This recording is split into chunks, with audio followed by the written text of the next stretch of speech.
Мы рады, что так много людей, несмотря на то, что погода нас не очень радует. Есть риски проведения форумов на открытом воздухе, особенно в сентябре. Но нас много, форум обещает быть интересным. Тем более, что мы рады видеть всех здесь собравшихся, тех, кто верит, что российская экономика может расти, что российская экономика имеет этот потенциал роста. И расти она potential of growth, and it may only grow on the basis of active, independent, very modern people, on the basis of the business initiative, on the basis of the development of millions of people who actively contribute to the economic development. That is why we are here and we discuss various issues. You remember last year, it was at the time of the pandemic, and we talked about the immune system of the new economy. And we tried to analyze how the world was fighting the pandemic, what were the instruments the world has elaborated. Nowadays, I think most of us understand that if the pandemic is still underway, and if there is a potential for new waves of the pandemic, and from the point of view of the pandemic development, it has not come to an end yet.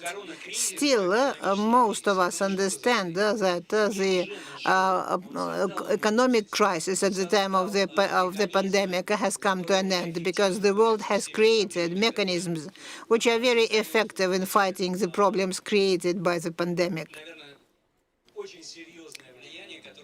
and fighting this very serious impact of the epidemic. Now it's time to develop a new economy. Therefore, our forum is devoted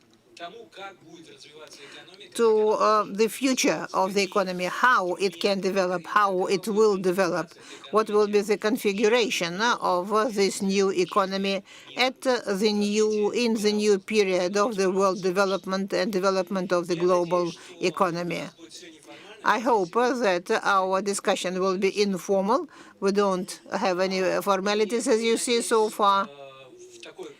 And I hope that in this very active discussion, without any official elements, we are going to discuss and analyze the possibilities, the opportunities of the new economy, how it's going to develop in the world, in our country, and in our Institute of Growth, named after Stolypin. We promise to listen to everything, to analyze it, and try to formalize a kind of systemic analysis, system analysis, and we'll do our best after the forum to bring it to your attention. Therefore, I promise that ideas expressed here will be in demand. Thank you. Now we have several discussions underway, and they have started. We see much interest and even some emotional breakouts. Mr. Anatoly Vasilievich, Professor Tarkunov, thank you because MGIMO is receiving us for the fourth time in this venue, practically in the center of Moscow and next to a forest. Dear participants of the forum, it's really a great pleasure for us to host the Stolypinsky Forum. And I think it has received its own identity compared to other fora which are organized in Moscow, which are more large-scale, with more participants.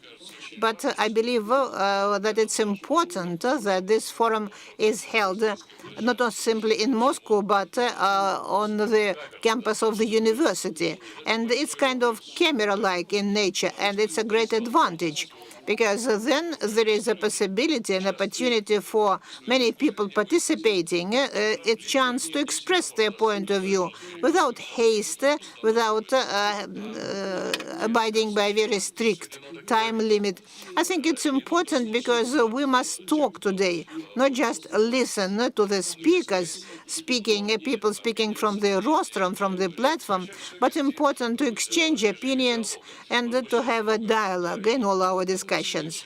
We Professor Rimchukov is a member of the trusteeship council of the university, and when we have sessions of this council, we often say time to start the Socrates system, not the Humboldt system. This is a dialogue with students. And the Socrates system is important to introduce in all spheres.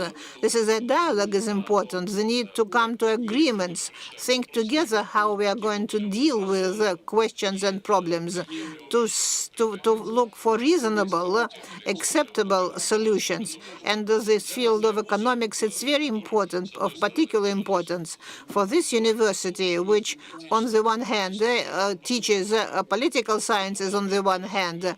It's also important because we do a lot in training businessmen, and any university nowadays is involved in business activities, so we are as well. Therefore, here at the venue of the other side of the university, when we talk business development, small and medium-sized businesses and development is important because it provides us with some kind of motivation, some kind of initiative for our future work, for our work as teachers and researchers. And of course, it's important because we're really an international university, because we have many international students, and we have a growing number of invited professors coming here from other countries to teach you. About 200 of such professors from 36 countries who teach various disciplines, including business activity and financial activity. So it's very important for this business class, business group to be represented here on this venue. So, dear friends, I want to wish you success. I hope the weather is not that bad. And it's the fourth forum for us. And every time we are afraid that there will be a flood. And see, yesterday it was 14 degrees. Today it's 18. Tomorrow it will be 20. So everything will be fine. I wish you success.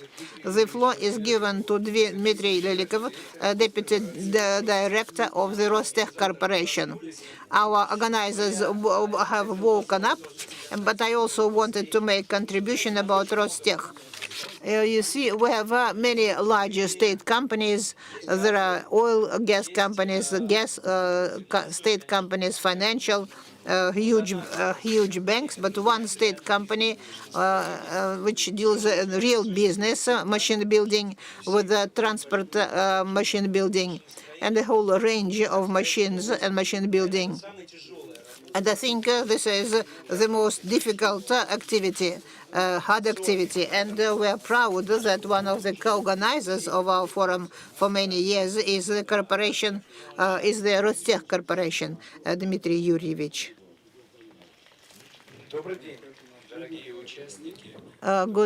Good morning, good afternoon, дорогие participants, dear colleagues.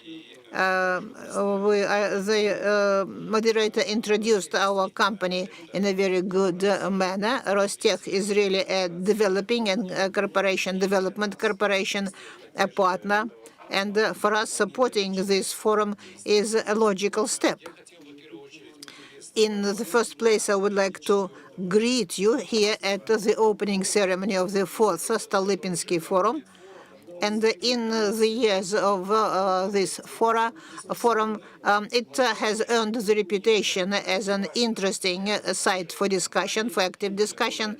That's very important for our company, which deals in developing business and direct dialogue of business with authorities, with representatives of other countries, results in new initiatives, which are of great importance for such institutions as corporations of development, specifically Rostech Corporation. The problems, the issues discussed at the forum and the trends in the global economy eventually result in the appearance of new ideas and solutions, in the new developments in the world development, which is of great importance for our country and for such a large company as Rostech is for developing all directions of its activity, all spheres. Rostech, like other companies last year, faced unprecedented new phenomenon of the pandemic, and we had to accumulate the experience of working in new conditions. We did this in good time. We collected our initiatives and we lived through the first stage of the crisis rather well. And today, in these discussion venues, we are prepared to share our successful experience of fighting through the first stage of the pandemic, which was most difficult.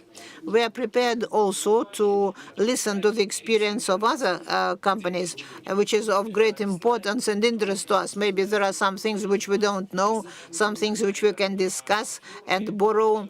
And what is most important is that at this forum, we can talk to each other, listen to each other, hear each other.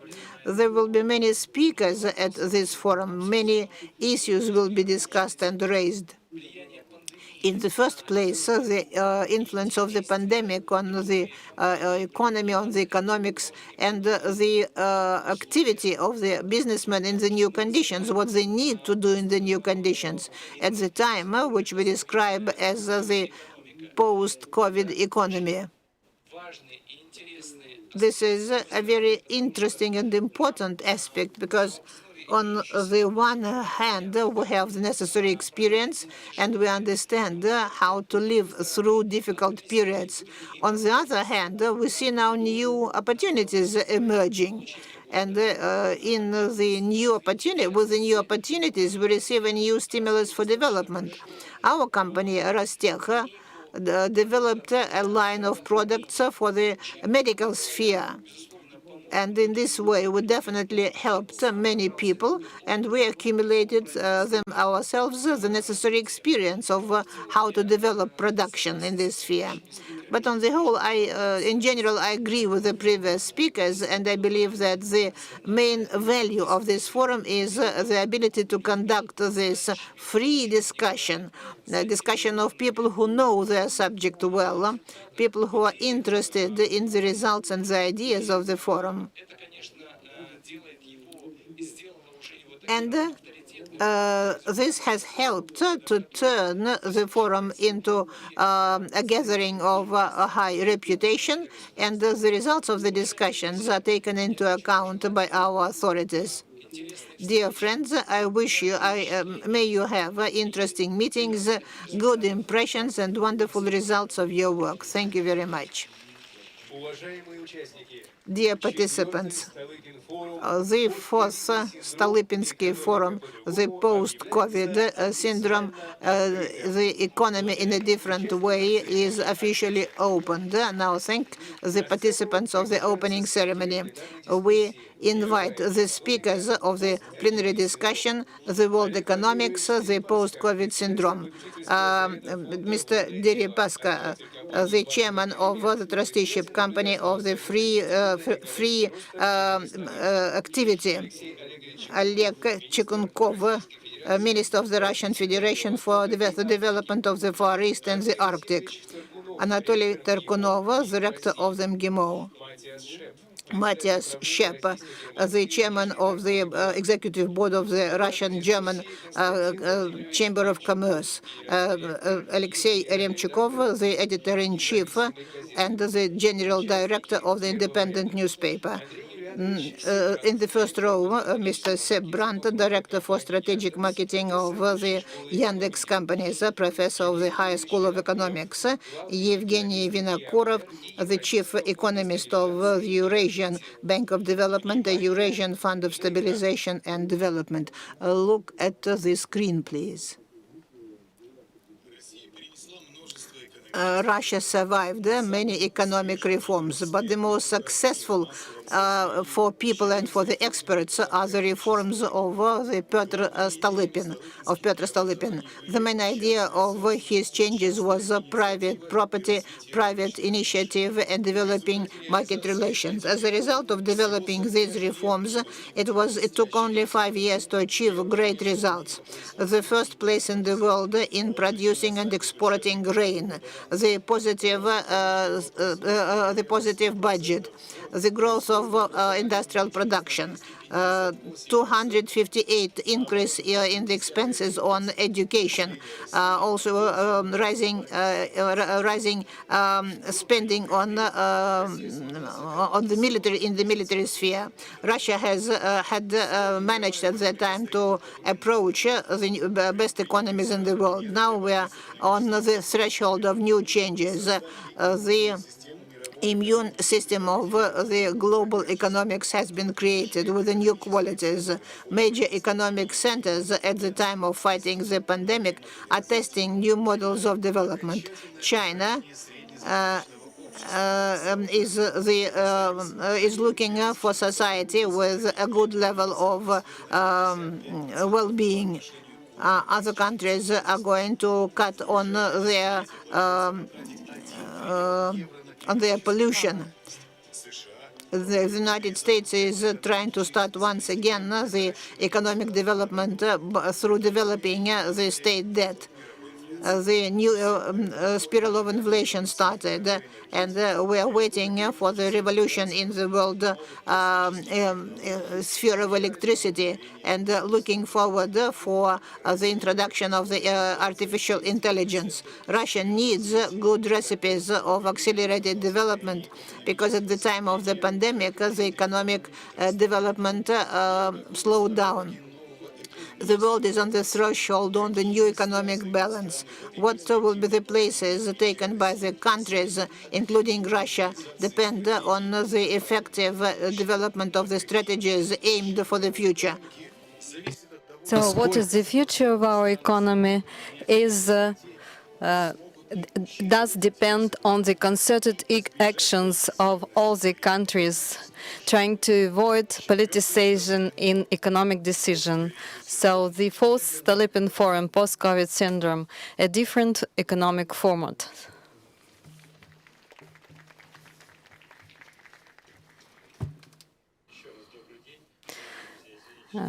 Good afternoon. We are sorry for being a little bit late. For the reasons we do not depend on us, on organizers.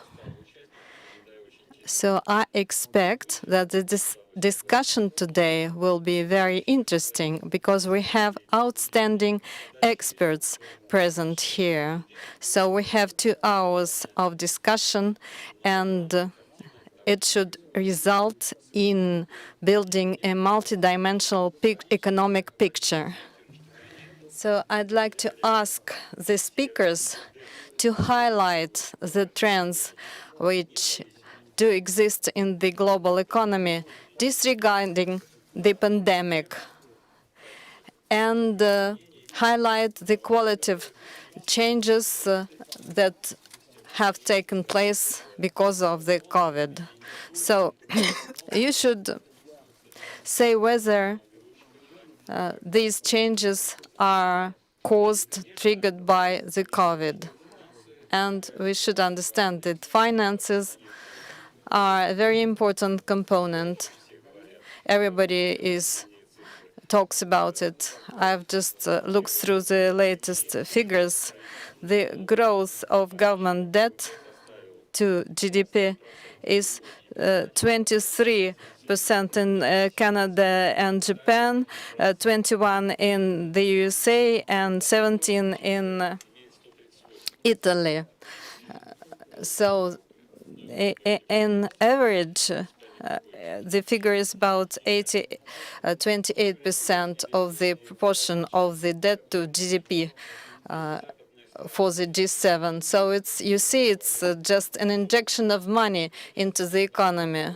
In the past, the scheme was a little bit different. First, the government allocated funds for the for citizens, for their citizens, in order to support them. While China and Russia financed government or state-run banks, and were focused on exports. And China has increased the profits of the trade balance twice. And it's also a consequence of the state government policy. So the participants may say now what is the most efficient model to stimulate through demand or through government corporations and production, as we observe in Russia and China. So this is the most important topic for discussion. In addition, for the speakers present here, we also have online speakers. Andreas Steiniger, professor of the economic law, Bismarck University. Chris Skinner, independent observer of the financial markets, fintech expert, and the author of a bestseller, and co-founder of the Financial Services Club, and additional experts Mats Frederiksen, director of the Secretariat of the Arctic Economic Council, François Fillon, former Prime Minister of France and the member of the Board of Directors of Zarubezhneft. So we'd like to start our discussion asking Chris Skinner, who is a great expert on finance, and to ask you to tell us about the main trends which we observe in terms of globalization, globalized world. Chris Skinner is present here, so let's give him the floor.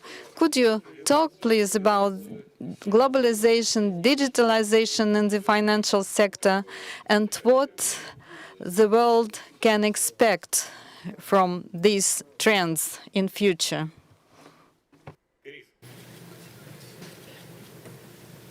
Chris, are you here? Chris does not respond. Okay. Then I'll ask Oleg Deripaska, who is present here as a representative of businesses. He has turned into a great observer of all these processes. Actually, it's a public figure. He initiates the construction of hospitals, takes an active part in retraining, in the COVID response, etc. So it's a multi-facetious personality, looks after these processes, and at the same time has a great practical experience in business processes. So you are very active, and the companies you've set up show good growth rates. Could you talk about the role of finances for the development of the economy over the last 10 years? And especially, could you focus on the role of finances during the COVID pandemic? Well, no doubt, for many countries, their developed financial systems just saved them, rescued them, and they enabled them to pass from the lockdown economy to post-COVID economics. I'd like to draw your attention that the pandemic is not over yet, and we do not understand well its consequences. And the insurance companies are studying these problems, and the states will spend a lot on the recovery of health recovery. And another important aspect is that we do not understand the crowd or herd immunity. We do not understand how the virus will react to the herd immunity or crowd immunity, and how it will affect our senior citizens.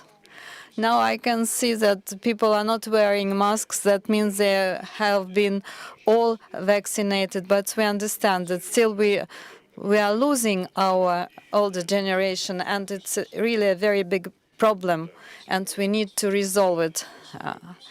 Digital transformation is underway, and we can see that its rates are very high. I hope that Chris Skinner will join us, and he will talk about it, because he's an expert of digitalization, and he will talk about achievements and possibilities that can change the world.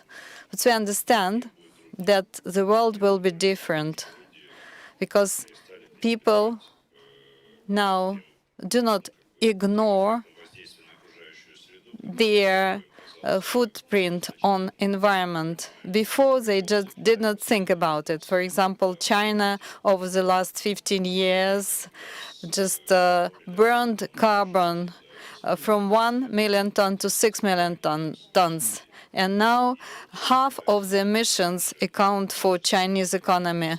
Now they're trying to address this issue, because it has turned into a social issue. We know that this contamination of soil, air, negatively affects health, and they're trying to reduce it, which means great, huge expenditures. China is reducing the production, the output of, for example, steel production, and now we're trying to find this point of balance.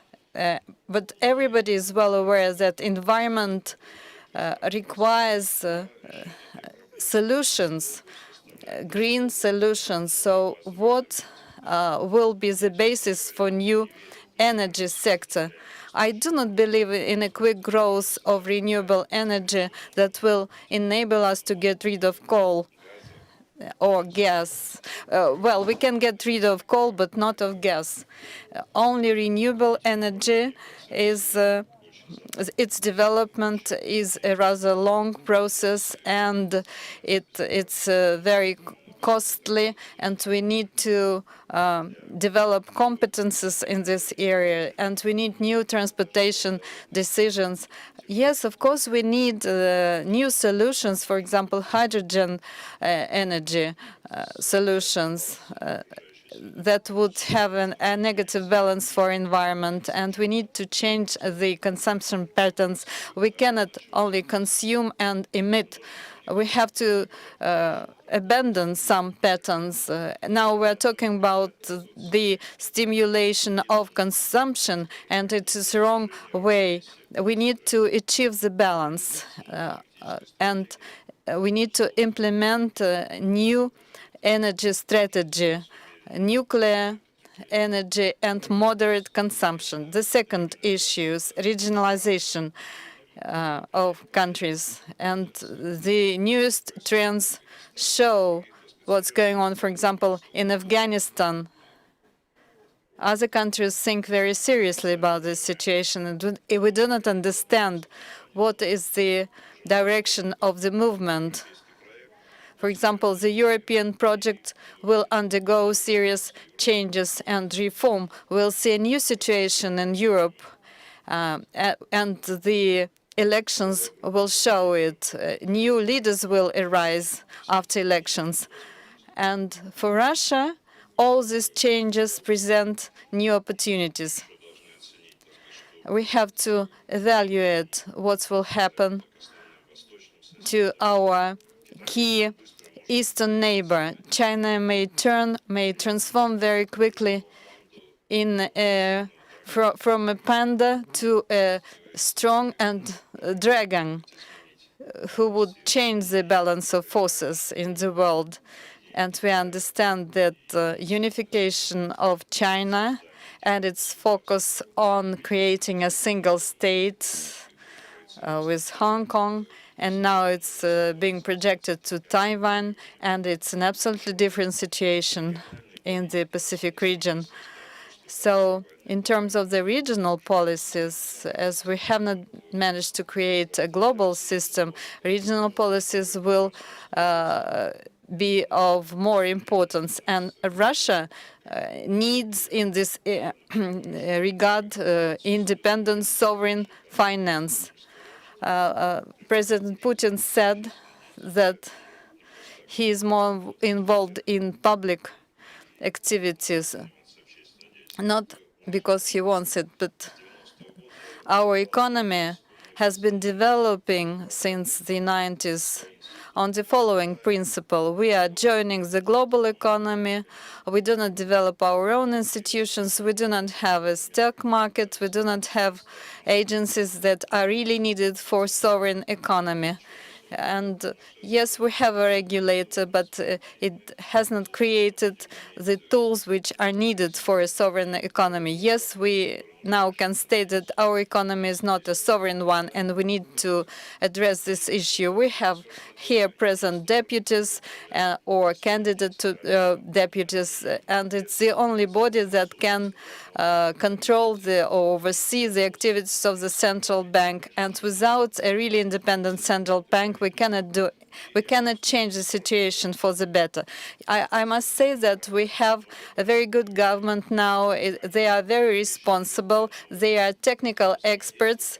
Many things are not cannot be observed clearly, but they are really efficient, and the speed of decision-making is really very high. And all the resources of the federal budget is about 2-3 trillion rubles.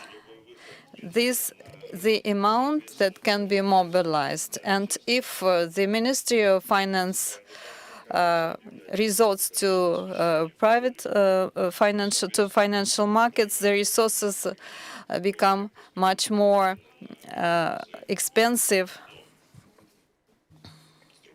On the other hand, we can see that a strategy, which I call a public contract, is being implemented. That's I mean the change and reform of the constitution. So what does it mean? It means the growth of the economy. We need to grow by 3.4%, and the incomes of 60% of population which have incomes less than 5,000 euros per year have to rise threefold. So we need to include the financial sector. So we need to develop the financial sector. And we need to create an independent financial system that would enable us to finance economic projects. Absence of sanctions, guarantees of investments. At present, sanctions and absence of investments aggravate the situation. So we need to make this financial policy more predictable. Yesterday, in the past, they had huge incomes, super incomes. Now, the situation is much worse. For example, steel production or ferrous metallurgy, they invested a lot of money, but they didn't manage to get the expected returns. All these things are important. We need to have a financial predictability, and we need to be protected against sanctions. And for this, we need an independent central bank and a new state Duma. I hope will be able to make the central bank more independent.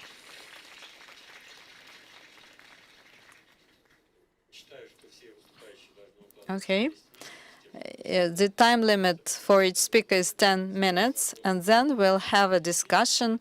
Questions may be asked and clarifications. So Chris Skinner is here with us. And so I'd like to ask a question to Chris Skinner as a specialist in finances. So the question is, how does digitalization relate to all the problems of interruption of global value chains because of COVID or because of sanctions Oleg Deripaska has talked about, as many processes are caused by other reasons, not by COVID.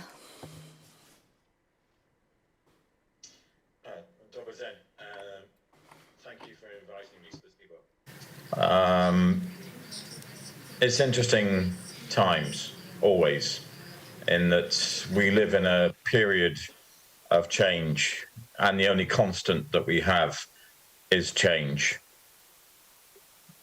Change is all we live with all the time. And I've visited Russia many times. I've traveled the world throughout my life until 18 months ago. And then we had a pandemic. And the pandemic has forced everybody to transform to be digital. But my question to everyone is, did we transform to be truly digital or just to be digital? I see a lot of companies that became cloud-based, but they didn't change their business to be cloud native.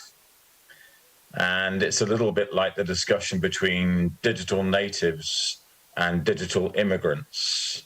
How can you build a business to be truly digital, born on the network and completely dedicated to serving customers and employees who are remote?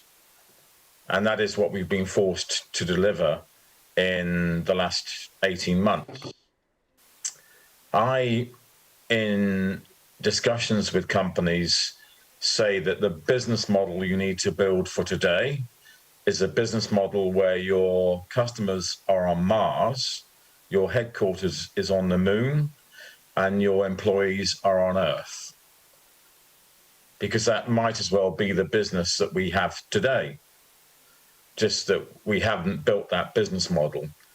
That business model moves away from a front office with buildings and humans and a middle office that's infrastructure connecting the front office to the back office, where the back office is a big headquarters that's a skyscraper, to a new digital model that's a front office which is connecting devices through apps via the Internet of Things, a middle office that's completely based upon code in an ecosystem on the network of APIs, application program interfaces, plug and play code, to a back office that's all about data and data analytics. It's the apps, APIs, analytics world. And when I say world, that gets interesting because we have borders. But do we have borders? In the digital network, where are the borders? Where do you stop people accessing services in another territory? This is a huge challenge for regulators and governments because they haven't worked it out yet. But if we were living as multi-planetary species with customers on Mars, headquarters on the moon, and employees on Earth, then there would be no borders. We would live in a democratized, decentralized world via the network where we don't actually feel there are any countries anymore. This is where the network is changing the dynamics of money and of government, in that for the last decade, I've had an argument with libertarians about cryptocurrencies. because cryptocurrencies do not recognize government. They're decentralized and democratized. I can transmit money from anywhere to anyone at any time for almost nothing via the network. And the money is data. And so I specialize in this area of money and data and banking and technology and finance and fintech. And what I'm finding interesting is the fact that governments cannot regulate money anymore. This is the biggest challenge for the next decade. A lot of people are not actually bothering or caring about this area because it's technically difficult. So luckily for government, the majority of citizens are not transacting in cryptocurrencies until it becomes easy. And this is a bit like saying a lot of people in the 1990s were not streaming films because it was not easy. And today, it is easy. The bandwidth, broadband, access to the internet has made it simple. So give it 20 years, it may be simple to transact between Russia, Europe, China, America with no barriers.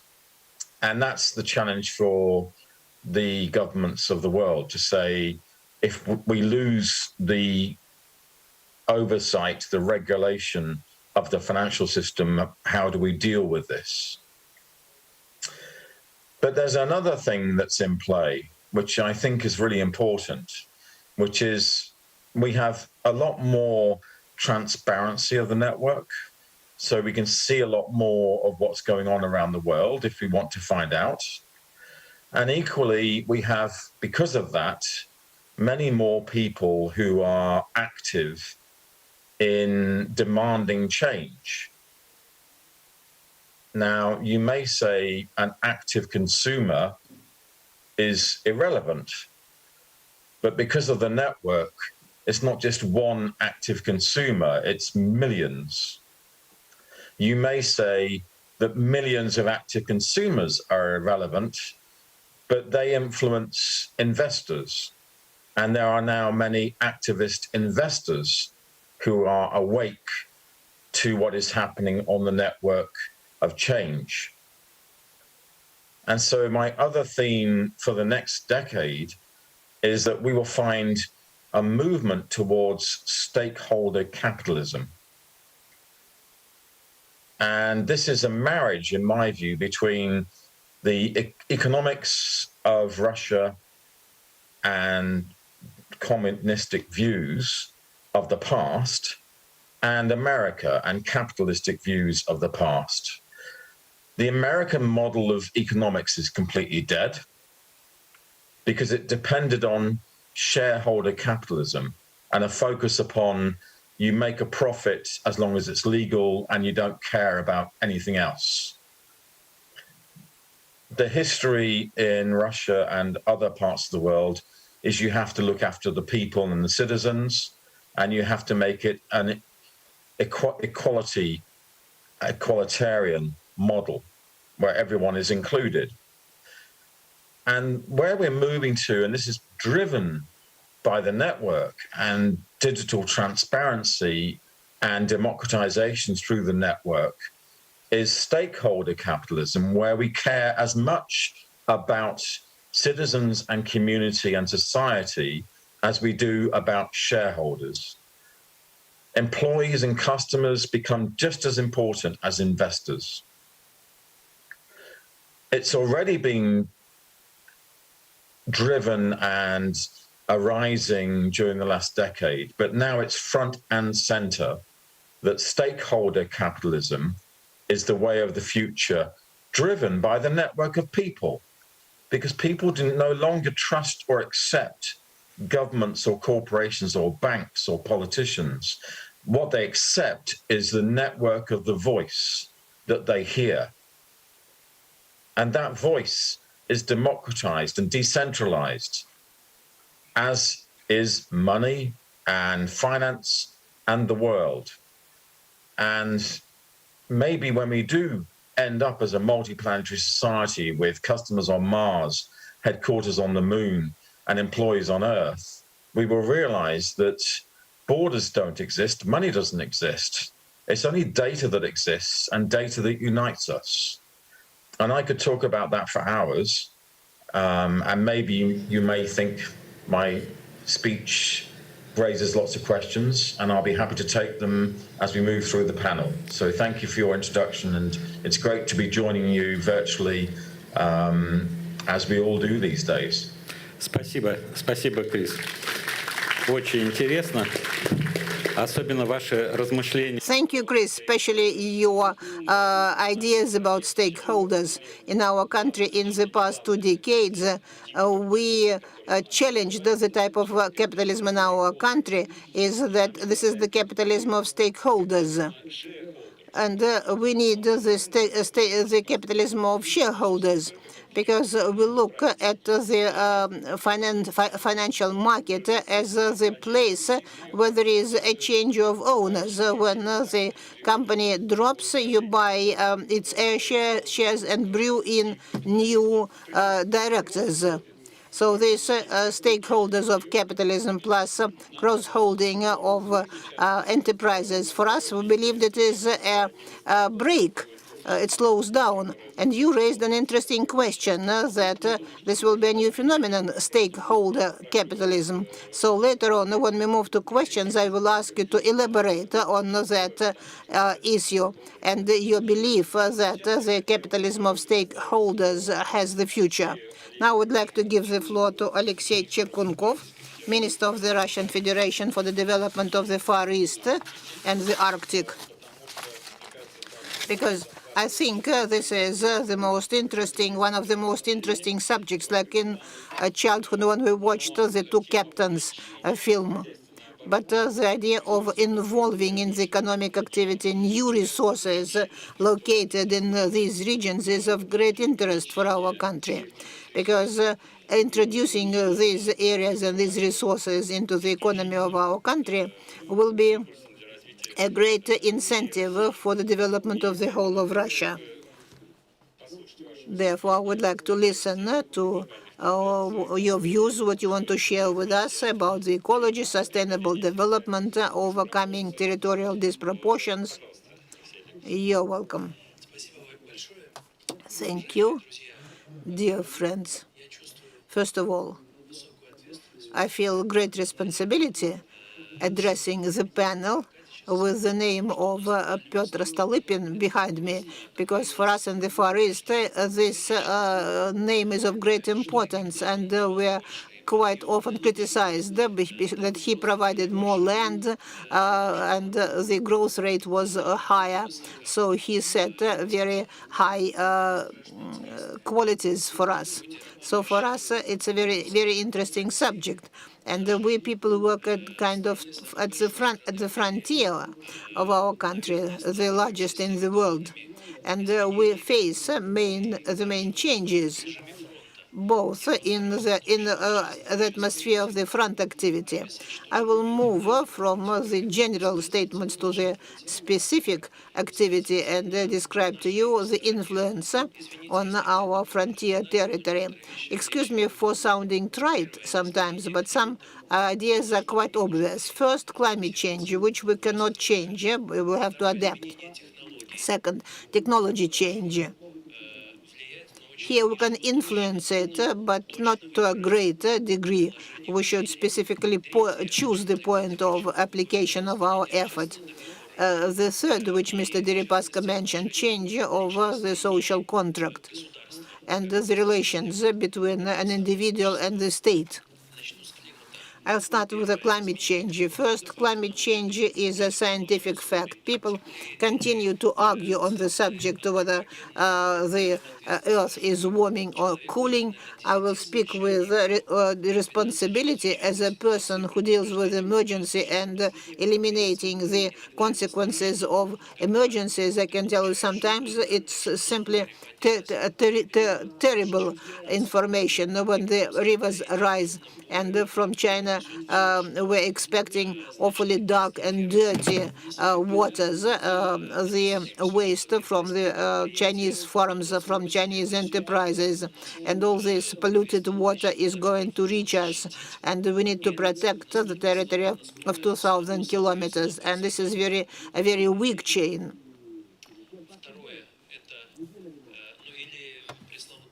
Or forest fires in Yakutia. Some people can criticize the efforts undertaken. There are 7 million hectares, and every day new 100 fires may appear. It's like Deripaska talked about the Mars and the Moon. So this is the area and the image of the area. Now the environmental movement, they also use the subject in politics, and this problem is of greater attention of the young people in the developed countries, but it is becoming more and more a matter of public discussion. And this is a geopolitical factor as well. As a graduate of this university in Gimo, I remember that in the 20th century, our great apprehension was not to allow another world war. And in the second part of the century, we coped with this danger. And nowadays, the great challenge is to save the world from climate change. This is a great idea, bringing people together, bringing peoples together. But for some people, it's becoming a weapon, a dogma. It's difficult to say. It's difficult to stand up and to say, I'm against it. And when 200 people will look at you and will say, you're polluting our common home, do as we dictate to do. And decisions will be taken in the conditions of the fast-changing structure, the model. When decisions will be undertaken, several $1 trillion worth, there will be beneficiaries and people who will pay for it. What kind of technology, what kind of regulation to use. So climate change definitely is a very important phenomenon. But in the Far East and the Arctic, it has a special importance. The Arctic is becoming warmer, faster than the average for the whole planet, and the permafrost melting is the most important consequence. And in the Far East, we have much sun. We have the energy of the waves of the wind. So the forest can be very important. Changing technology, I don't want to talk about futuristic ideas, and I agree with Mr. Deripaska that coal will fade away, but the gas and oil will remain. And in the forest and in the Arctic, we produce 25% of the Russian export. And this is practically fossil fuels, other resources, metal resources. So we extracted them, but the new technologies allow now to create new materials artificially. Cables and even meat can be produced artificially. For the time being, it's like a laboratory experiment, but just imagine that the 3D printer can be used to produce these products. Then everything we extract nowadays will be economically useless. And the Far East, the Arctic will face a great challenge. How do we do our calculations? We talk about digital activity, transistors, the binary system. The laboratories of the world produce quantum computers and use them in the laboratory conditions. So they will be the first people who will do the calculations much faster than others and create new standards in this way. I heard specialists speaking on the subject and the people of authority who want Russia to win in this contest and be the first to create a quantum computer. Good wishful thinking. We cannot really count on that. Now, as to the social contract, I started my career in the investment business then I moved closer to the state system. And a wise man told me once, smiling, you must understand that the state has the monopoly on violence. On other things are in the hands of the business and other companies which create new economies. But it's not true anymore. China is not viewed by anybody as a kind panda. The way they are quite firmly, they are firm and tough with creating the new system. And they show that the role of the state is growing. And the state is represented by a handful of people, and one mistake can have very huge consequences. Now, one illustration how we, in the conditions of the monetary restrictions, budget restrictions, we're facing huge problems. We have 56% of the territory of Russia, and what are we doing to develop faster, to try to develop faster? My language will be very business-like. The state program for developing the Far East at present amounts to 42 billion rubles in the world. This is that comes into under our ministry. But for the government, the figures are even greater. But as to the territory, it's not enough. It's little money, and we have to create everything very fast. We take up balance obligations, and we decided that the government will guarantee to investors их затраты на новые объекты. Юридический механизм называется концессия, но по сути это просто такая инфраструктурная ипотека, когда государство говорит: дерзайте, создавайте то, что вам нужно для инвестиционных проектов, регионы создавайте то, что вам нужно для людей, новые музеи, набережные, больницы, школы и так далее, мы будем постепенно расплачиваться. По факту это за балансовые обязательства государства. И я убежден, что мы как страна, как экономика просто обязаны здесь нажать на газ, и очень рассчитываю, что рано или поздно и Центробанк, и, скажем так, экономическая парадигма придет к тому, что нельзя сидеть на деньгах. Деньги теряют покупательную способность. Просил уважаемый ведущий все-таки корона. We need to invest it into the economy. Do you remember 2008 crisis made print and issue money, and it led to inflation. And now, under Corona crisis, we have the same situation. The purchasing power is getting weaker, and the middle class is shrinking. So,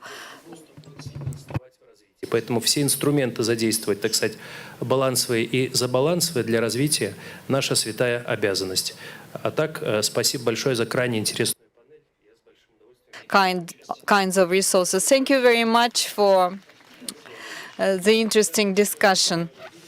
Now, I'd like to give floor to Matthias Schepp, who is chairman of the board of the Russian-German Chamber of Commerce. Matthias knows very well the specifics of the management of a chamber of commerce under very difficult conditions, so in the conditions of crisis and the crisis credibility gap, and many companies, for example, 5,000 companies in Germany, show their interest to work in Russia. So could you tell us about the specifics of your work, how you can consolidate such interests as Germans who know Russia well, very well, have become even Russian Germans? I can tell you that we're not very afraid of the crisis. I just got together with my team. It's about 80 people in Moscow, 20 in St. Petersburg. And I told them, when we were colleagues with you, Konstantin, I worked in China as a journalist. And at that time, for the first time, I knew all the leaders and the German scientists who worked in China in this area, coronavirus. So, of course, it's coronavirus is a bad situation, but we were not very much afraid, and we realized that the time has come for our chamber to show how we would act, and actually we are growing. The number of members of the chamber is growing.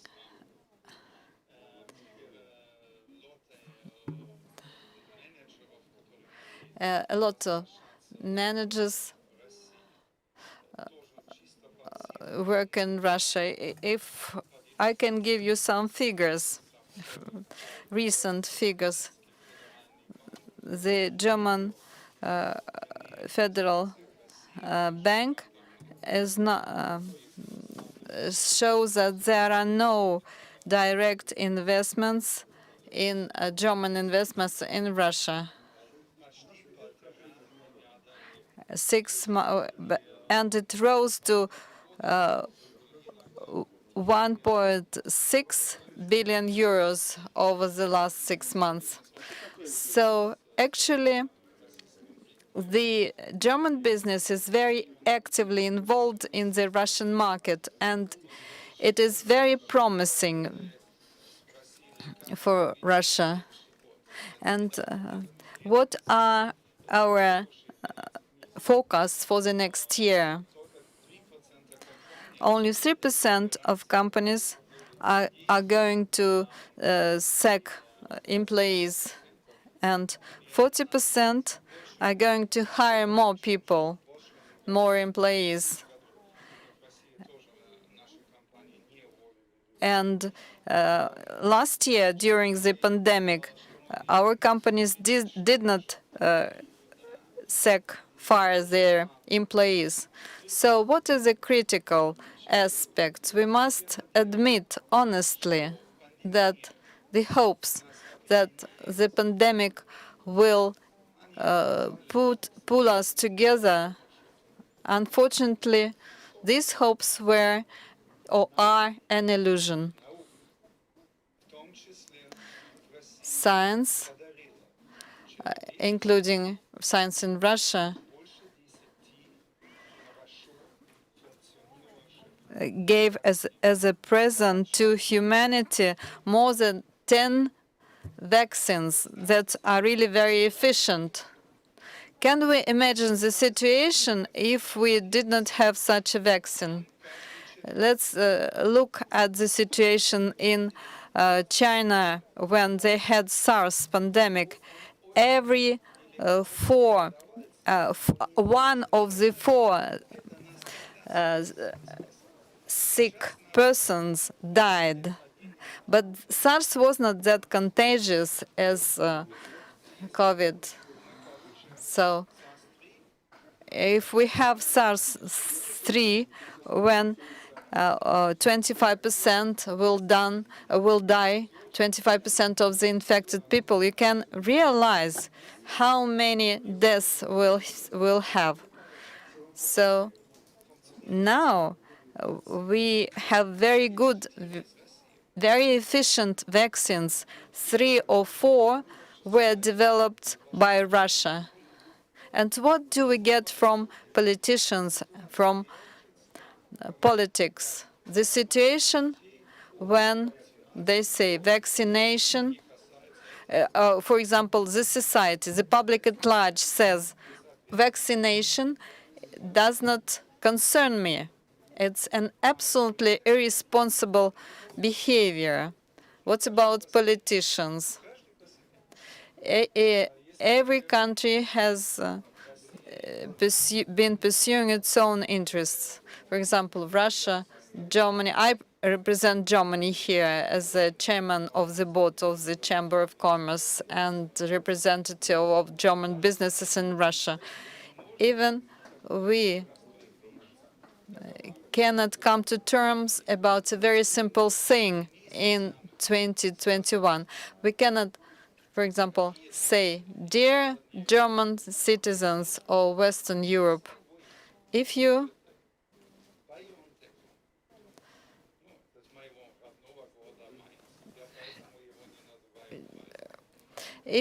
use your Pfizer vaccine, biotech, or AstraZeneca, or Johnson, or other vaccines, if you are vaccinated with the certificate,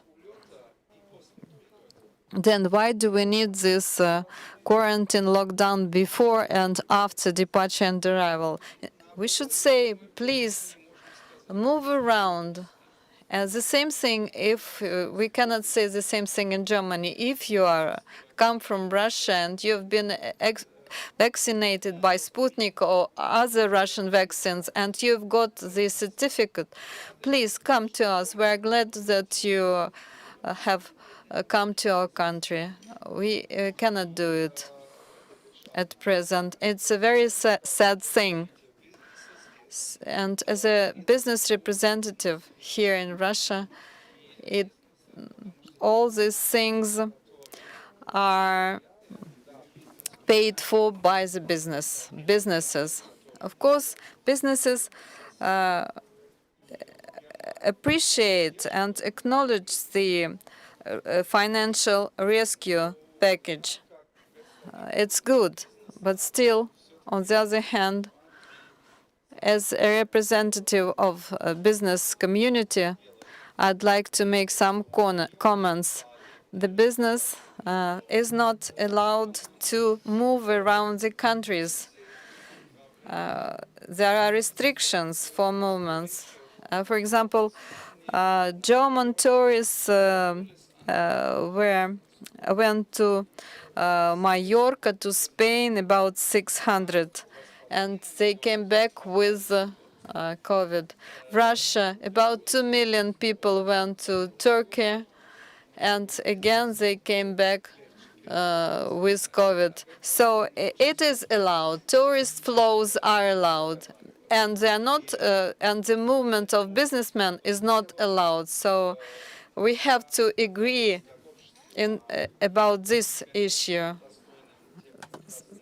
So we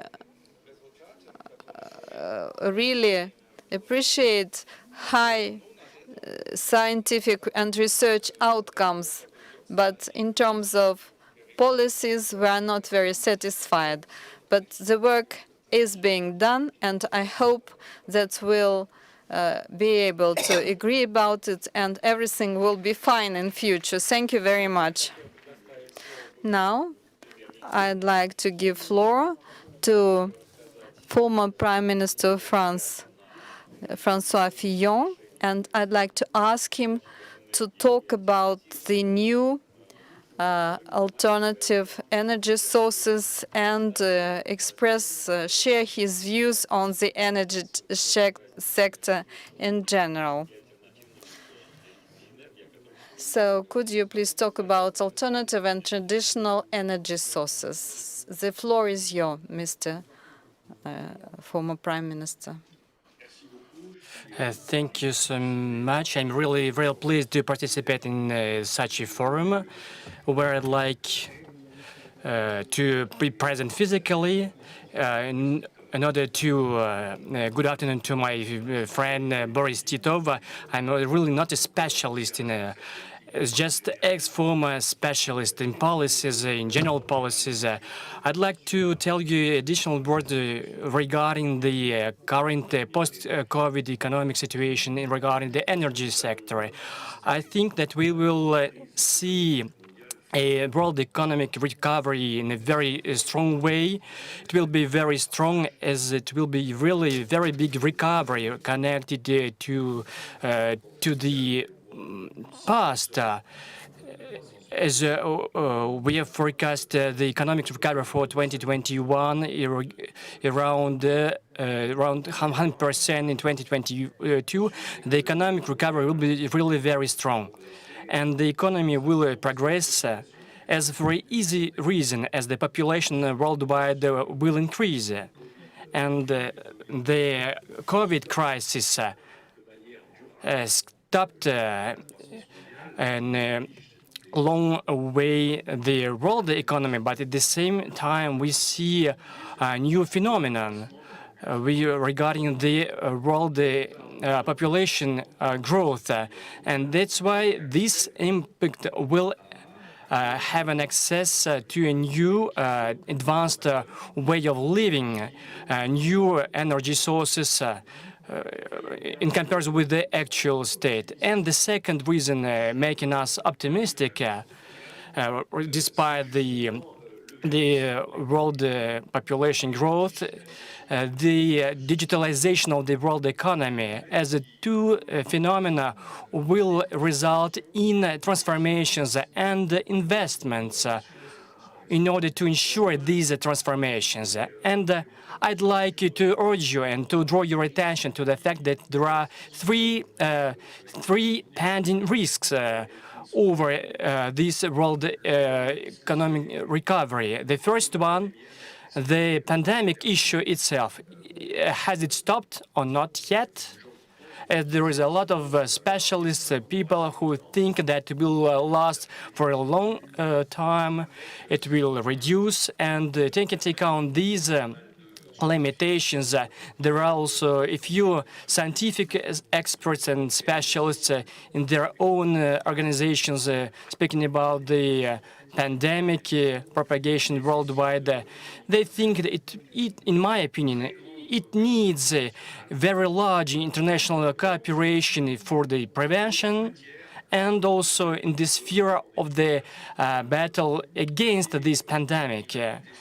That's why I'm speaking about this stupid competition, speaking about the vaccines from Russia, China, Europe, etc. It doesn't have and reflect any general interest. The second threat, which is pending over the world economic recovery, is the so-called the general economic policies in the United States and also in Europe, which consist in producing currencies for decreasing the impacts of the crisis. When we see the example of the United States and Europe, and when we see this lightening economic policies, we see that they will result progressively and with a very big confidence from the World Bank. It can go in a smooth way, but this way out can be really very dramatic for some countries, especially for developing countries, regarding and resulting in the flow of capitals out. And also there is a major risk for the world economic recovery related to the public debt. If we take into account big amounts, as during the crisis, it was foreseen to spread the money among people in order to put the counter to zero, in order to ensure the world economic recovery. But especially in Europe and in the North America, we see new threats for the world economy, for the resulting from the economic crisis risk due to this occasional economy. And I'd like to mention the last issue, which is a threat for the world economic recovery.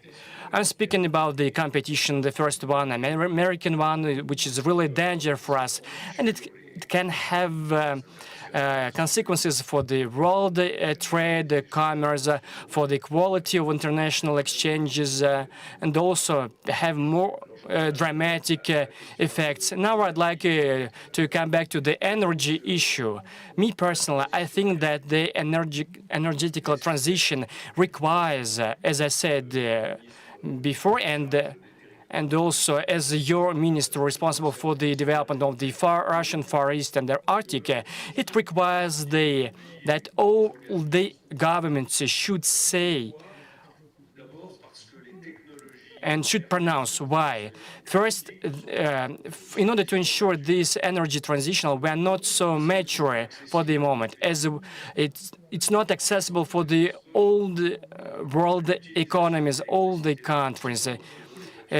Speaking about the e-vehicles, electric vehicles, in order to make them available from the point of view of the maintenance servicing, and also in addition, there is a lot of countries which are not able at all, including also for the middle term, to have access for this mode of mobility, who can't imagine electric vehicles circulating in Africa, for example, whereas a lot of countries which don't have any access to energy sources, materials. And also, this is a major part for the Asian countries. That's why I think we will see very much longer transition in comparison with what we can imagine, and also for the reason for the consumption of the classical raw materials, energy sources. But at the same time, the increase in their consumption will be less in comparison with the past, and also we will see the bigger energy consumption worldwide. Also, the Western countries, especially the Western banks, financial funds, don't want anymore to invest in these energy sources and materials for the reasons which are really ideological for very often. When we see the ratio and the connection with the public opinion. That's why we'll see the reduction in investments for the extraction of the raw material energy sources, which can result in bigger prices due to this disproportion from the demand and the offer. As we see big interest from also Russia. That's why, for this reason, Western countries will abandon progressively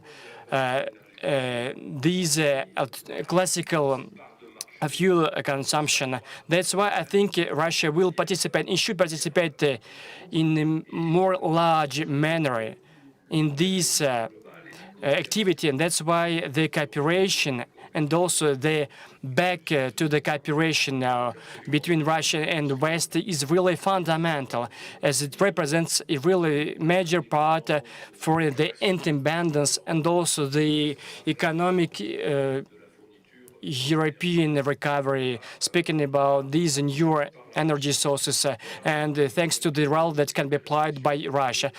Thank you so much for your attention. I'd like to just share my ideas on this issue, and just regarding the nuclear energy source. It's a really very not popular topic in West, in Europe totally, but also fundamental issue. If we want to have a success, we should provide for really good investments in renewable energy sources, speaking not only about electric vehicles, but also we should take into account new solar energy sources, wind energy sources, and also nuclear energy, where Russia and France have strong positions.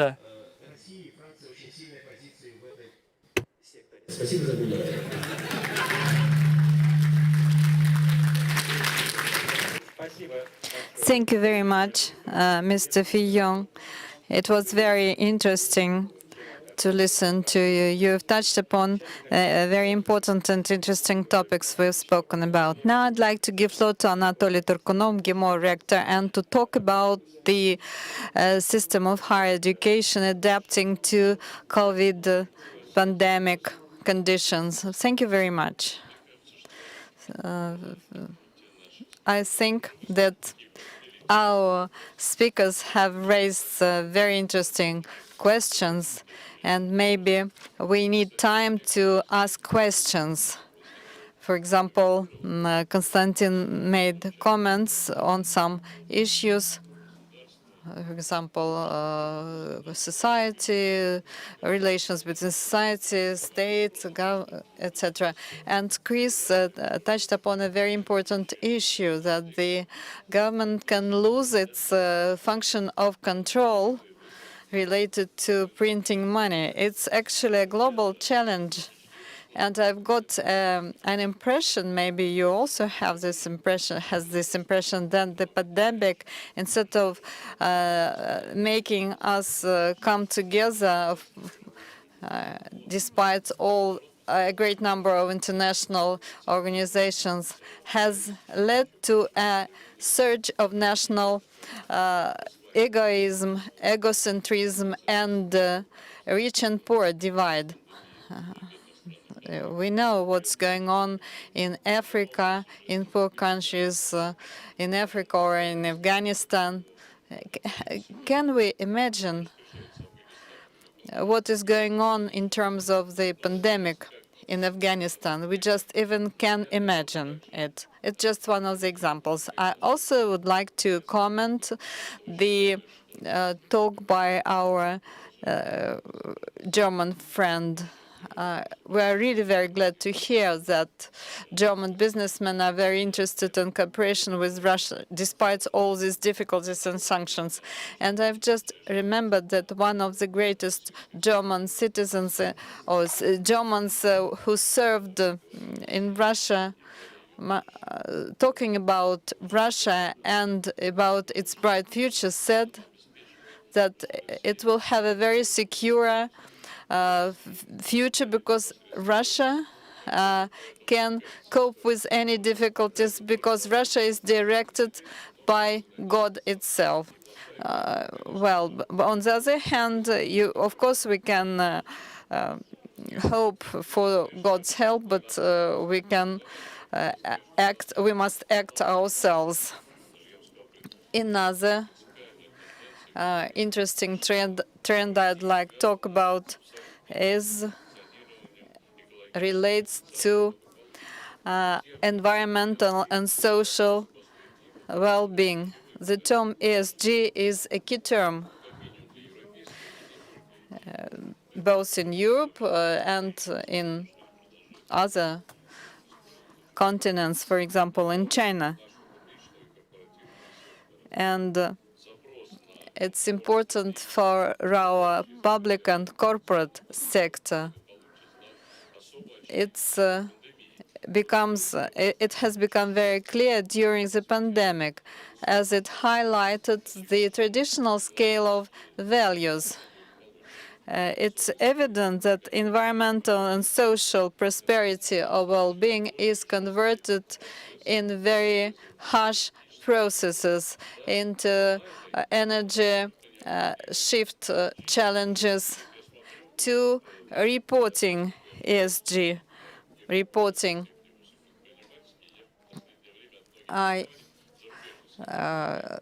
When we communicate with or have contacts with foreign companies, we receive reports on ESG. So big companies are involved in it, and Russian companies are also starting to get involved in it. For example, Rosneft, Rostech, all these companies are involved in these issues, which will become of key importance in the future.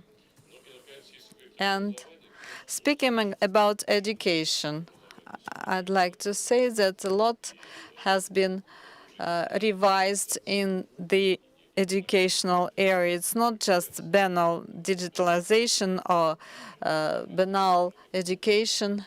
It's just a very profound cooperation with research centers such as Kurchatov Research Center.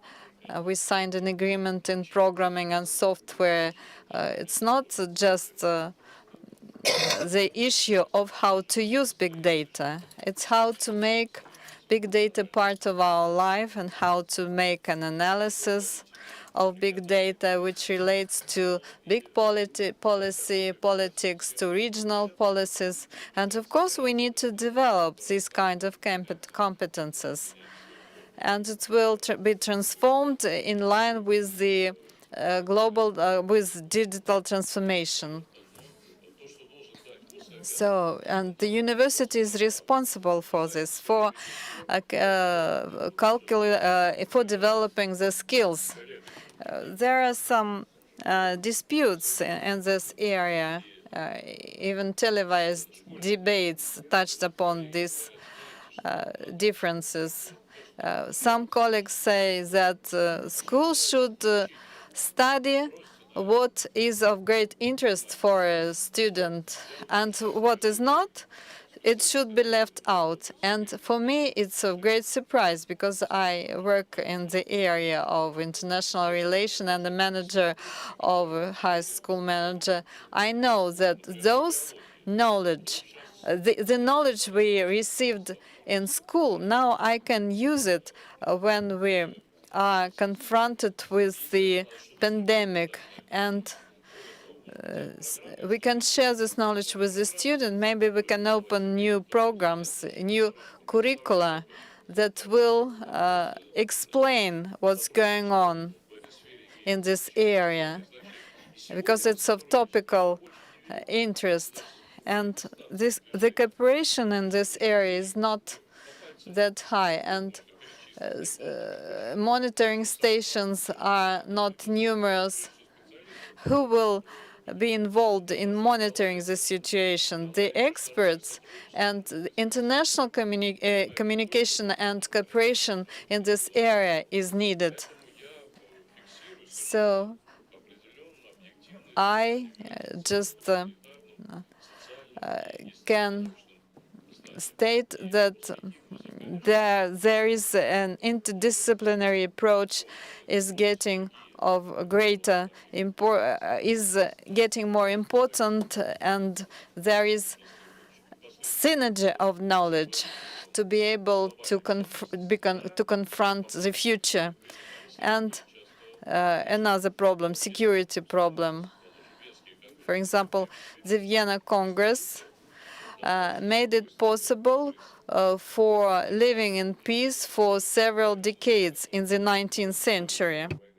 Now, as to the arrangements after World War I, they also ensured peace. Yes, there were regional conflicts, but even skeptically minded Stalin towards cooperation with allies. He said in Yalta, addressing Churchill and Roosevelt, he said we must agree upon peace in the world for at least 50 years. And they managed to do this. The Yalta-Potsdam conferences managed to ensure peace for 50 years. And I agree with Alexei that now there is a huge global danger. And this danger is related to the warming of the Earth, changing ecology, environmental catastrophes. And I think that this is the fact which must bring us together and to create a new system of global security. How long it will survive, it's a different question, but for the generations which are going to follow us, our children and our grandchildren, we must do our best for them. Thank you.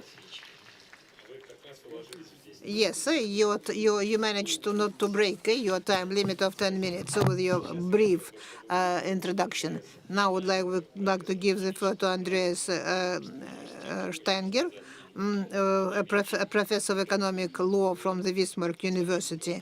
He's going to describe to us the new protectionist approaches. What is protectionism? When in the past 2-3 years we now hear such concepts as economic nationalism, and how we're going to look at it, what are we going to do in the conditions of digitalization, limitations, and so on. Andreas, you're welcome.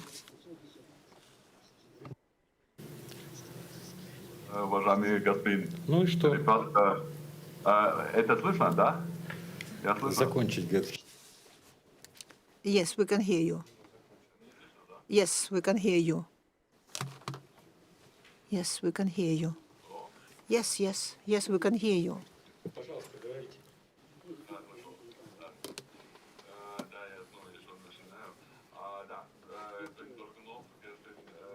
Mr. Tarkonov, Deripaska, Rikonov, Mr. Fillon, Dear participants, for me it's a great honor to be able to speak at this forum. At the same time, I would like to thank the organizers for taking up the very relevant subject of developing of the global economy in the post-COVID period. Besides the human tragedies and a great number of the victims of the people who died, and the inconveniences when people are subjected to losses, limits, restrictions, and economic ramifications, which for the time being we cannot even fully envisage. But there are other problems, smaller ones. For example, the inability to travel, lack of personal communication. I personally cannot be in Moscow and address you in person, though I would like it to be the case. And this is one of the consequences of the pandemic. Traveling has become complicated. But is this because of the pandemic only? Maybe the pandemic simply intensified the tendencies and the tendencies which had already been in place before the pandemic. Western countries, including Germany, were inspired by the idea that globalization is impossible. You cannot stop it. That we cannot believe that the borders will be opened naturally on their own.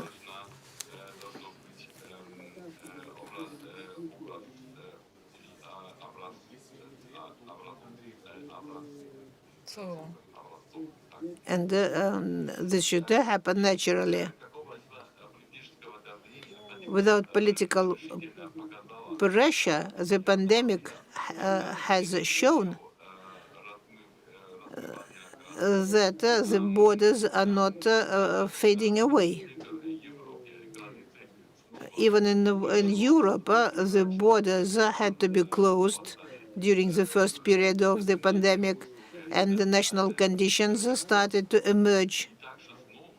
And again, we started to hear the appeal to return to authoritarian structures. So the pandemic also challenged political ideals. I personally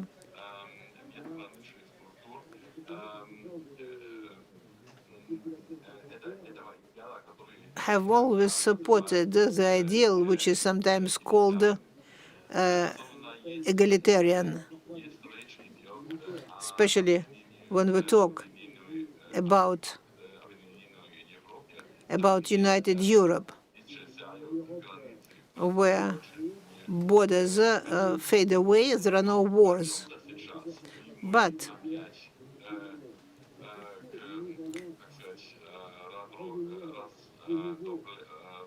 shall we return to fragmented Europe, to self-reliant national states? It could not be predicted, but we cannot go back to the structures of the previous century. Allow me to cite two reasons for that. On the one hand, the international supply chains are so integrated and they're so intertwined, and highly technological products cannot be produced only nationally. The automobiles, the smartphones, for example, and a good example is production in Germany at the time of the pandemic. Production of the automobiles was partially suspended because of the shortage of the chips which are being produced in other countries. On the other hand, our experience demonstrates that the economies which isolate themselves very fast fall behind technologically.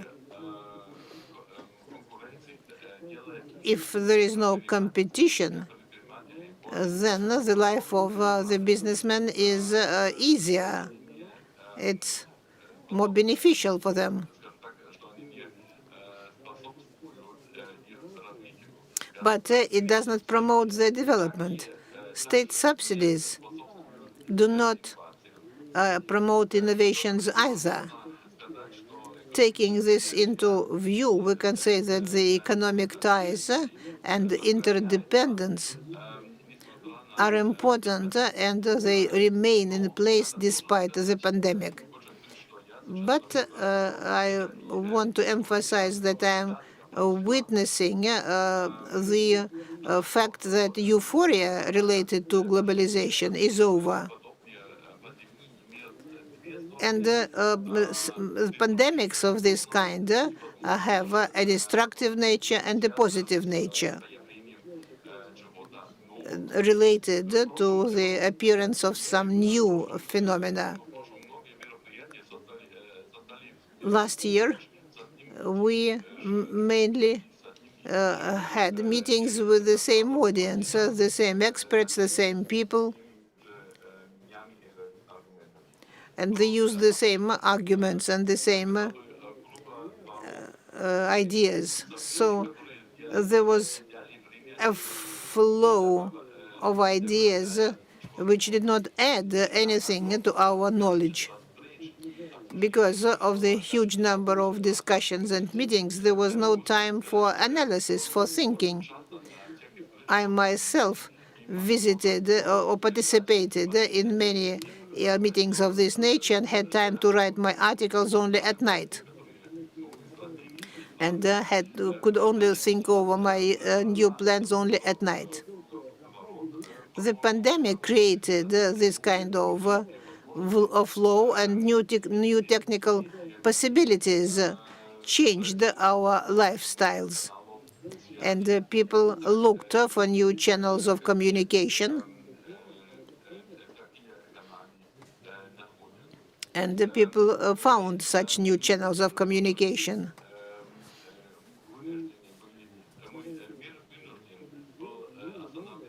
The world had to suspend its activity, but that could also result in rethinking of what is important in our lives. Therefore, new technological innovations came into being as a result of the pandemic. I watched it myself in my sphere, and I can mention the following examples in the field of industry. The companies which will be more successful if they work also in the IT spheres. And also use systems of communication. This is a banal statement. Time limit. Another example. We developed new programs which can help the doctors with their diagnosis. So we're developing, during the pandemic, new technologies, new technological programs were elaborated. And now they can provide a diagnosis, distance, online diagnosis.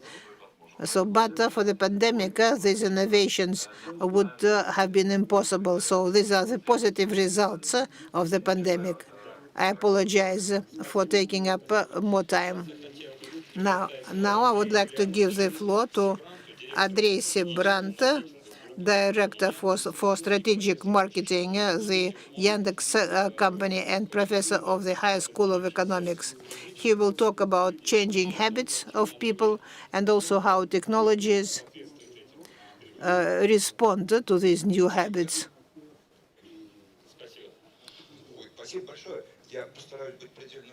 I will try to be very brief because I understand I don't even have 10 minutes. And as we listen to very interesting, very serious statements for 2 hours, not all of them very, very optimistic. Therefore, it's good that I'm going to speak at the end. I will try to entertain you to a certain extent. Though this is a very interesting subject, and when I was preparing for this, I was not thinking about entertainment. So the meta-universe, which is used here, comes from literature. In 1992, there was a book published on this subject, but now it became part of the business language from people from technological companies, and not by accident, because this is the essence of the content.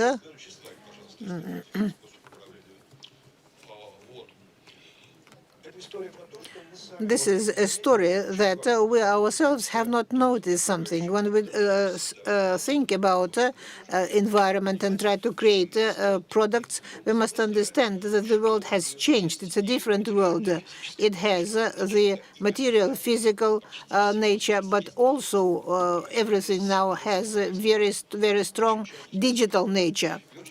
And quite often, between these two natures, we do not always see the border, the frontier.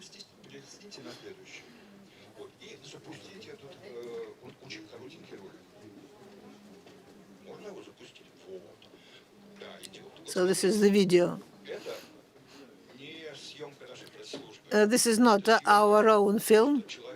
It's just a person in the Moscow street who saw a non-man-made, no man, or just independent robot is crossing the street. That's why I said this is not a special film, not special shooting, because our companies will not have shown the hesitation of the robot. So it is learning. You remember Gibson's words when he said that future is here, only it is not shared equally. Now we are going to test the taxis without drivers. Now, what I want to emphasize is that the world is close to us. When you see without drivers, cars and drones, you must understand that you're working with a digital doublet. When you look at this this map, you can imagine that you're working with the real data from meteor radars. But if you look into the future, this is not some very serious, very difficult combination. This is just a digital twin, which has been taught to create the future situation. That's why we can look at the image of the digital twin without any very serious, difficult calculations. Then we can forecast the weather, we can forecast the traffic jams, and so on. So the digital twin is not something created by people, but this is something created in the cloud with the help of the machine learning systems. And this is true of all spheres of lives. And now I'm moving to the pandemic, and it's about the pandemic. In the past year and a half, billions of people, and I'm not here joking, because I really talk about billions of people in the world who came to understand that they can receive at home their work, their food, their work, their medicine. I don't like the term distant. From the point of view of the employer, yes, so we are at a distance with the employee. Therefore, many teachers have this problem because they cannot control pupils only when they stand behind pupils and their backs. But if a child is at home, how can you keep his attention? If yes, then you have professional problems. Therefore, it's not just distant situation. People just understood that they can work using their own conditions, either for work or for deliveries and so on. And there are very many long-term consequences for this situation. The whole panel discussion can be devoted to it. And any other item, for any other item it's relevant, like, for example, various renting offices, how their work changed. The same is true of education. And with education, something very simple happened. I talked with Yaroslav Ivanovich when he was a rector, and he said that the pandemic took us 10 years forward in education. And this is a fast-forward development, and everybody agrees that this is fast-forward development for education. What is important to understand is how it has happened. There was no super breakthrough in technologies, a decade breakthrough. In the serious technologies, you cannot elaborate it in just 1 year. What can be done, really? What can be done is 1 billion people who did not use technology in the past, we can make them use technology. We cannot force people to get digital, and it was done by the pandemic. Everybody knows this chart, how it's about the diffusion of innovations as enthusiasts and then skeptics join the innovation, no matter what is it, TV, internet. Innovations in these areas it take 10, 15 years for innovations, and we've done it in a year. That's really what is going on here. What we have so many orders, clients' requests in the market, in the Yandex market. If we had not had pandemics, it would have taken 10 years to reach us this point. So this is what stands for metaverse. There are two sides of the world, material and digital, and the pandemic just forced the world to grow digital. And now we are at a point that we would get in 10 years. As a market specialist, I know that when you've got a custom, a habit, or a skill, you cannot get out of a learned skilled. You will continue using streaming services or order foodstuffs to be brought home. So this digital metaverse or universe does exist around us, and we as consumers use it. And actually, this future, which would be developed after 2030, is now with us. Thank you very much. You've kept your time limits. So we had to end our session at 14, but we have some speakers who have not talked yet. So what are the options? Do we continue our discussion? Boris Titov. Okay, let's continue our discussion. So we'll continue our discussion. Olga Uskova, founder and president of Companies Group Cognitive Technologies, general director of Cognitive Pilot. Olga will talk about artificial intelligence. Olga. Olga won't talk. Okay, Let's move on to Mats Fredriksson.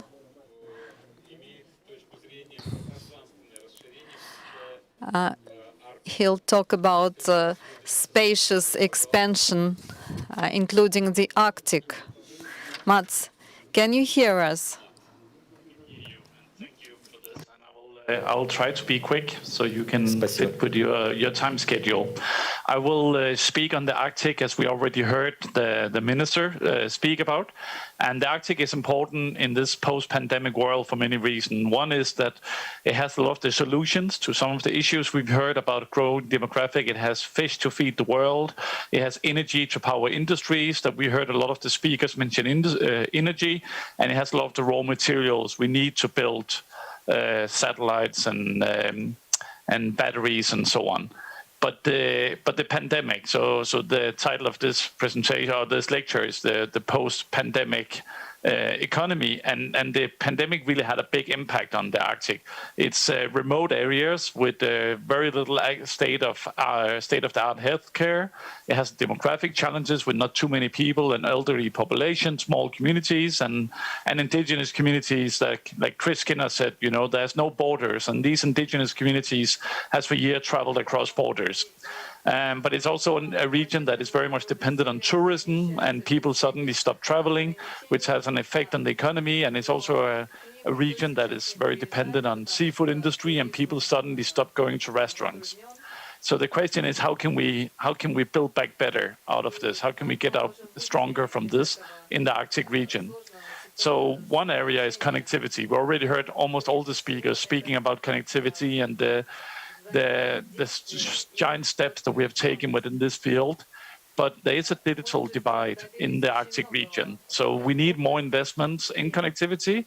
We need to close this digital divide, and this will help, companies and businesses, but it will also benefit education, healthcare, and companies like Yandex. Another area we have to look at that many of the speakers also mentioned is supply chains. So suddenly we see, the pandemic led to closure of harbors in China, and it affected markets in Europe. So we have to think more local supply chains or connectivity, online supply chains. Maybe we have to buy things locally. We have to explore new transport routes, like the Northern Sea route. But we also need to explore other ways of getting our raw materials for our products. Because even if you want cryptocurrency, you still need power data centers. These data centers need renewable energy, they need raw materials. And then a last part to build back better is we need support for tourism. And I think here's a golden opportunity for the Arctic region, because would you rather be in Moscow metro during a new pandemic, or would you be in the wide fields in the Arctic region, being on a dog sledge or a snowmobile? So I think people rather be outdoor and enjoy the northern light than enjoy the crowded places. But this takes investments. It takes investments in infrastructure. We have already heard about from so many of the speakers about the needs for investments in Russia and other places. This goes very well for the Arctic. So we need to invest in seaports and airports that must be upgraded. We will need to help people to get their products to market in the Arctic region. And especially we need to invest in connectivity, because the Arctic region is not as far as St. Petersburg or Moscow is. We also heard a lot about climate change from all the speakers. And renewable energy is one thing there's plenty of in the Arctic. In Russia, there is unlimited amount of oil and gas, obviously LNG going to international market. But there's also an Italian company like Enel constructing wind farms in Murmansk. So we need to develop this research and these investments inside renewable energy. And trust me, there's plenty of space in the Arctic region, so we can build these energy power plants. If we look a little bit more in the future, and some of the people spoke about where is the future of technology in this post-pandemic world going. And I think a key point for the Arctic and for the world as a whole is the shift to new fuels in our shipping industry, in our airport industry, like hydrogen. And here you need, to produce hydrogen and ammonia or e-methanol, you need a lot of space, you need renewable energy, you need water, and you need, access to transport lines. And the Arctic holds all of that.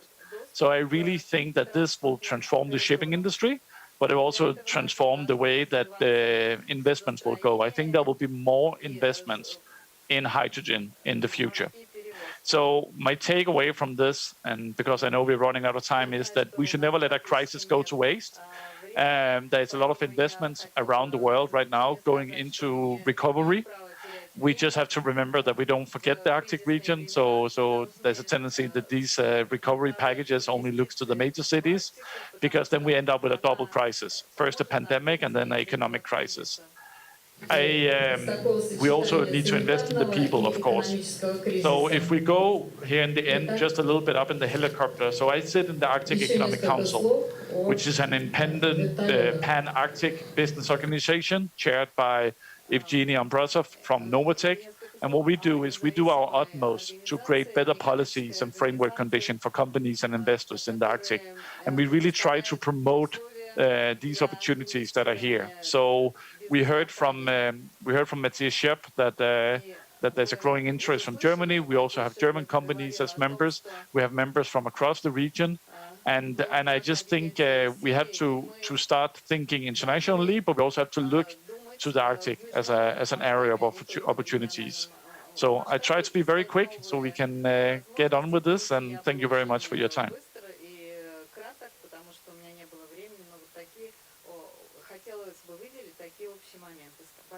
Спасибо за внимание. Спасибо большое, господин Фредериксон. Thank you very much, Mr. Frederickson. And so the last speaker today is Mr. Vinokurov, Chief Economist of the Eurasian Bank of Development, Eurasian Fund of Stabilization and Development. He is going to talk about economic forecasts. So, Evgeny Yuryich, Evgeny, are you here with us? Thank you very much for the invitation. I can talk with presentation or without it. It doesn't matter. So I have to make economic forecast of up to 20 years. I'm actually an expert in it because our bank grants credit of up to 20 or 10 years. So that's why I have to understand the economic models. So that's why I just think that I understand what are the economic development models for the next 10 or 20 years. So the pandemic, in terms of macroeconomy, has not generated any new trends. It just crystallized and boosted those trends that had already been in place. First of all, digitalization. And we can see fourfold growth of downloading. Another important investment and budgetary trend, also growth of investments and budget. The third trend, online education. Before the pandemic, it was just an exotism. Now it's normal life. And the fourth trend is the growth of inequality. And one of the worst types of this inequality, lack of equal opportunities to education. It's evil in terms of economic pragmatism. I'd like to show you some slides about it. So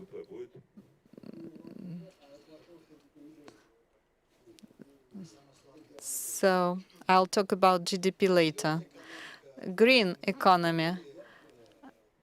Last year, investments into renewable energy sources exceeded the investments into traditional sources. If I had been told it 5 years ago, I wouldn't believe it. So what is the forecast for 10 years? Today, the global economy is pumped with money. There are so many money injections, about 10% of GDP are just injections. And so the economy is growing, and in terms of the economists, there is no more COVID consequences. The economy has recovered and has entered a new economic cycle that will last of up to 10 years. Then the economy will enter a new crisis. So we have reached the bottom line of the crisis, and a new cycle is starting. Investments are needed, are justified, and a new growth cycle is observed.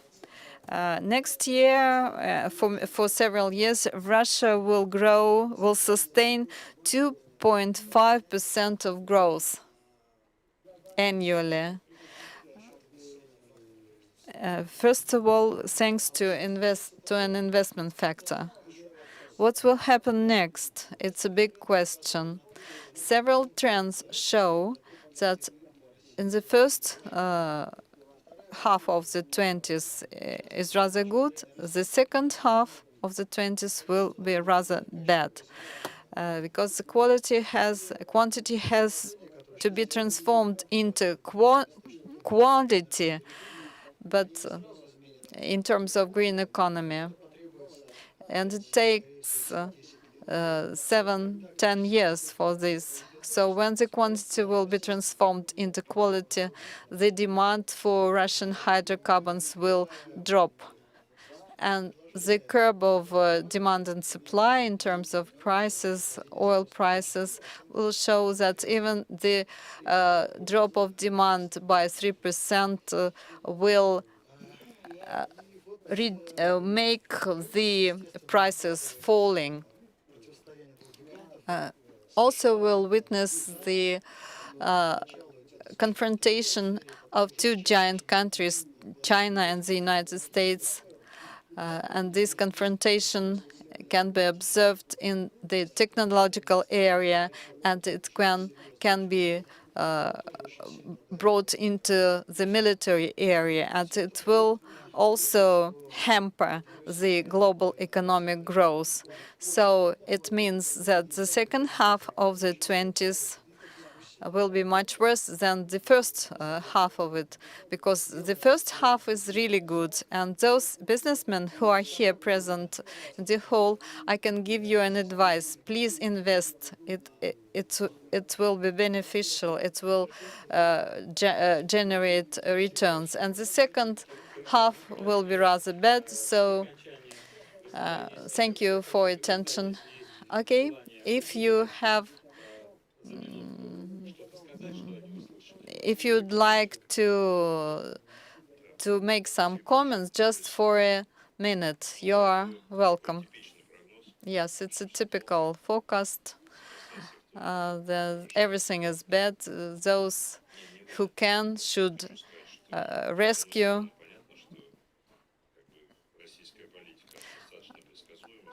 Of course, Russian policy is quite predictable of up to 30 years. The presidential election, re-election is quite predictable, and means that we will have predictable and stable economic development, and we need to transform this stability into economic growth. You know, I don't understand why we talk about these figures, 1.5 or 2.5%. More than 60% of our people have incomes less than 300,000 per year, rubles per year. You know, it's just a meager amount. So Chris gave a very interesting forecast, and I'm sure that this forecast will be realized. And your university, as a leading university, can provide assistance and support to these new developments. And if we speak about the confrontation between the United States and China, we should be non-aligned. Russia should be non-aligned. Another important and interesting question is renewable energy. And we should also develop it because it will help to protect the environment. So an important issue is to identify sources, and we know that the United Russia will win in the Duma. We are businessmen. We tried to change life for the better. So now we understand that we have to deal with the discount rate, to work with it, because we have too many economic patterns. In Moscow, Vladivostok,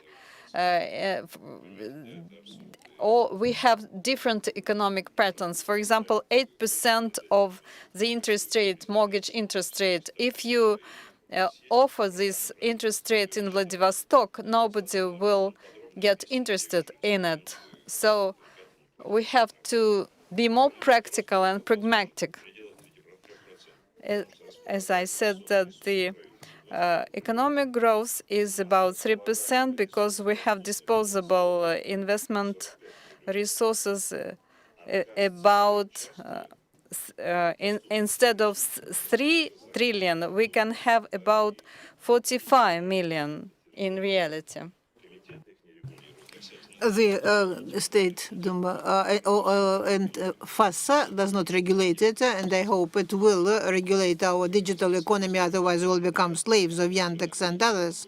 On the one hand, it is pleasant, but on the other hand, it limits, it restricts competition, and this is growth on the labor market when the sector branches are violated and everything is brought into one company. So what is important is the activity of the Anti-Monopoly Committee.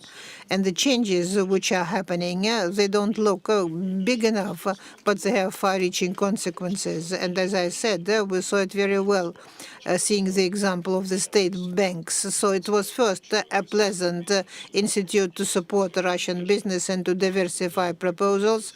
And now this is loans when you pay extra 5%, God knows to whom, and this results in the growth rate which we are witnessing. As I said, the government promises 3%, and the central bank, together with state bank, must provide for 4%.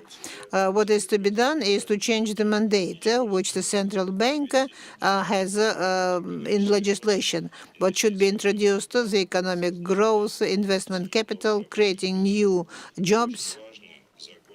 It's important to finish up the process of transformation and to give it a sovereign status. As Skinner said, we have all the possibilities, and the crypto rubles and the changes which will be made by China in the crypto finances is a good example. It's a different thing that our financial authorities are personally afraid. We saw what happened to Venezuela, how the central bank was subjected to sanctions. So our central bank is putting off the decision. But what I mean is that not necessarily 4% should come from the central bank, but it also should come from the foreign investment, and the foreign investments will come together with the debt obligations. So in the present structure, and in the situation of transparency, when any investment starts to be in danger, threatened by the State Department and others, so anonymity is good here, and the crypto finances will help in this sphere. And crypto ruble and its introduction is very important, especially at the time of the sanctions war, and to ensure the Russian sovereignty. But as I said, the most important thing is growing personal income and using the different nature of our economy in different parts of the country. And we should take care to promote a higher personal income of individuals. If we don't do that, we'll have a different country. We need the growth rate of 7.5%, and I think this is quite achievable. I'm using my experience. Okay, yeah, we are concluding our discussion. Thanks to all the participants for very interesting presentations. And I personally would like to say that it's very important for digital economy not to make us forget about the people, to forget analog people. We have a graph recently, the K letter, and the upper part is for the rich, the lower leg is for the poor people, the analog people, and the split between the rich and the poor is growing, and this is the condition for instability, which can undermine all trends. So I wish you success, I wish you luck. Пленарные дискуссии.